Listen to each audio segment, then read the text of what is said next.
ನಮಸ್ಕಾರ ಎಲ್ರಿಗೂ. Welcome back to Supreetha Vagmi vlogs. ಈ ಚಟ್ನಿ ರೆಸಿಪಿ ನಿಮಗೆ ಇಷ್ಟ ಆದರೆ ದಯವಿಟ್ಟು ಕಮೆಂಟ್ ಮಾಡಿ, ಸಪೋರ್ಟ್ ಮಾಡಿ, ಸಬ್ಸ್ಕ್ರೈಬ್ ಮಾಡಿ, ಲೈಕ್ ಮಾಡಿ, ಶೇರ್ ಮಾಡಿ. ಇಡ್ಲಿಗೆ ಯಾವತ್ತಿದ್ರೂ ಕಾಂಬಿನೇಷನು ಚಟ್ನಿನೇ. ಆ ಚಟ್ನಿ ರುಚಿಯಾಗಿದ್ದರೆ 3 ತಿನ್ನೋರು 4 ತಿಂತಾರೆ ಇಡ್ಲಿನ.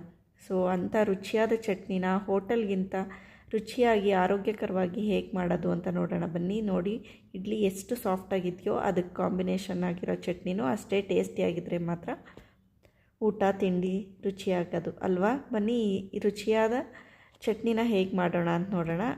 ಈಗ ನಾನು ಫಸ್ಟ್ ಇಡ್ಲಿನ ರೆಡಿ ಮಾಡ್ಕೊಳ್ತಾ ಇದ್ದೀನಿ. ಇಡ್ಲಿನ ಎಲ್ಲ ಇಡ್ಲಿ ಪ್ಲೇಟ್ಸ್ಗೆ ಹಾಕಿ ಅದನ್ನು ಬೇಯಕ್ಕಿಟ್ಟು, ಈಗ ಅದು ಬೇಯೋಷ್ಟರಲ್ಲಿ ಒಂದು ರುಚಿಕರವಾದ ಚಟ್ನಿನ ರೆಡಿ ಮಾಡ್ಕೊಳ್ಳೋಣ. ನಾನಿಲ್ಲಿ 1 ಕಪ್ ಆಗುವಷ್ಟು ತೆಂಗಿನಕಾಯಿ ತುರಿ ತೊಗೊಳ್ತಾ ಇದ್ದೀನಿ, ಹಸಿ ತೆಂಗಿನಕಾಯಿ ತುರಿ.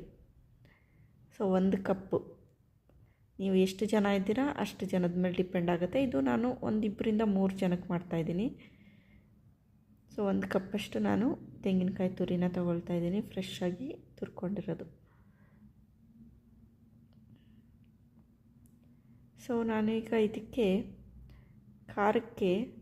ಖಾರ ಮುಂದಾಗಿದ್ದರೆ ಚೆನ್ನಾಗಿರುತ್ತೆ ಚಟ್ನಿ. 4 ಖಾರ ಇರೋ ಹಸಿ ಮೆಣಸಿನ್ಕಾಯಿಗಳನ್ನ ತೊಗೊಳ್ತಾ ಇದ್ದೀನಿ. ನಿಮಗೆ ಇನ್ನೂ ಖಾರ ಬೇಕು ಅಂದರೆ ಇನ್ನೂ ಜಾಸ್ತಿ ಆ್ಯಡ್ ಮಾಡ್ಕೊಳ್ಳಿ. ಅದಕ್ಕೆ ತಕ್ಕಂತೆ ಹುಣಸೆ ಹಣ್ಣು ಹುಳಿಗೆ. ನಾಟಿ ಬೆಳ್ಳುಳ್ಳಿ ತೊಗೊಳ್ತಾ ಇದ್ದೀನಿ, 3 ಎಸ್ಳು ಹಾಕೋತಾ ಇದ್ದೀನಿ. ಬೆಳ್ಳುಳ್ಳಿ ಜಾಸ್ತಿ ಹಾಕಬೇಡಿ, ಅದೇ ಫ್ಲೇವರ್ ಜಾಸ್ತಿ ಆಗಿಬಿಡುತ್ತೆ. ಸೊ ಈಗ ನಾನು 1 ಹಿಡಿ ಆಗೋಷ್ಟು ಹುರ್ಗಡ್ಲೆ ತೊಗೊಳ್ತಾ ಇದ್ದೀನಿ. 1 ಕಪ್ ನೀವು ತುರಿ ತೊಗೊಂಡ್ರೆ, ಕಾಯಿ ತುರಿ ತೊಗೊಂಡ್ರೆ ಅದರಲ್ಲಿ ಅರ್ಧ ಕಪ್ ಆಗುವಷ್ಟು ಹುರ್ಗಡ್ಲೆ ತೊಗೊಳ್ಳಿ. ಹುರ್ಗಡ್ಲೆನೇ ಇದಕ್ಕೆ ಮೇಯ್ನು. ಅದು ಎಷ್ಟು ಹಾಕ್ತಿರೋ ಅಷ್ಟು ರುಚಿ ಕೊಡುತ್ತೆ, ಜಾಸ್ತಿ ಬೇಡ. ಈಗ ನಾನು ಕರಿಬೇವಿನ ಸೊಪ್ಪು ತುಂಬ ಒಳ್ಳೆ ಫ್ಲೇವರ್ ಕೊಡುತ್ತೆ ಚಟ್ನಿಗೆ. ಪುದೀನ ಒಂದು 10 ಎಲೆ ಹಾಕ್ಕೊಳ್ತಾ ಇದ್ದೀನಿ, ಜಾಸ್ತಿ ಹಾಕೋಬೇಡಿ, ಅದು ಪುದೀನ ಚಟ್ನಿ ಆಗಿಬಿಡುತ್ತೆ.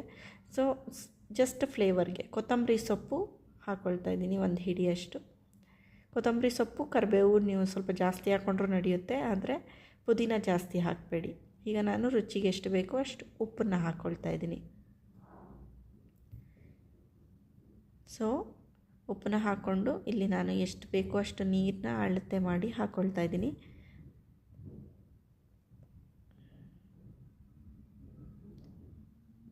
ನೀರನ್ನು ಆ್ಯಡ್ ಮಾಡ್ಕೊಳ್ತಾ ಇದ್ದೀನಿ ನಾನೀಗ.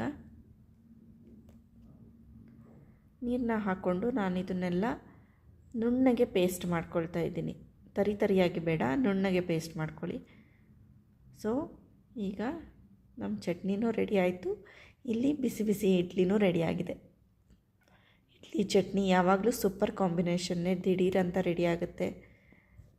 ಸೊ ನೋಡಿ, ಇಡ್ಲಿ ರೆಡಿಯಾಗಿದೆ, ಇಲ್ಲಿ ನಮ್ಮ ಚಟ್ನಿ ಕೂಡ ರೆಡಿಯಾಗಿದೆ. ಸೊ ವಾವ್, ಎಷ್ಟು ಚೆನ್ನಾಗಿದೆ. ಆ ಘಮನೇ ಚಂದ. ಇಡ್ಲಿ ಚಟ್ನಿ ಯಾವಾಗಲೂ ಆಲ್ ಟೈಮ್ ಫೇವ್ರೆಟ್ಟು. ಸೊ ಈ ಚಟ್ನಿಗೆ ಫೈನಲ್ ಟಚಪ್.